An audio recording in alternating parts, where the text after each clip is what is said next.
Aussitôt saisi de cet effondrement du pont Bomokandi, le gouverneur Christophe Pessienne-Nonga convoque le service technique pour débriefer la situation avant de leur donner des orientations pour une descente du terrain sans transition. Cette équipe composée du directeur provincial de l'office de route, du directeur général de la régie provinciale de travaux publics et du chef d'antenne du bureau technique de contrôle débarque ici sur le pont Gada, route provinciale principale 426, axe Iziro-Rougou, PK21 Nyongara, dernière étape de la première phase de cette mission. Il y a 4 points où nous allons intervenir. Au PK 30, 31, et puis il y a des rampes où il y a beaucoup de ravines. Il y a aussi des bises qu'il faudra poser. Au niveau des ponts Kada, il y a les éléments de tablier, il y a les mâchoires de fixation. Dans l'ensemble des bois, tout est pourri. Norbert Mandana est ministre provincial de travaux publics. Ce sont des ponts qui sont vétustes, dans un état de délabrement très avancé.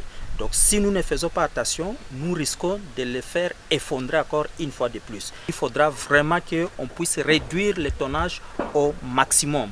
10 tonnes. Après avoir présenté la situation de cette route alternative à l'autorité provinciale, la délégation s'entend à faire une évaluation afin d'envisager une solution définitive sur cette principale porte d'entrée à Iziro. Pour le gouvernement provincial, seul le remplacement de Pondungu, Gada, Rungu, Pomokandi, Kibali, Arebi ainsi que Nava peut constituer la solution durable dans ces secteurs, mais pour l'heure, seuls les deux sont en chantier.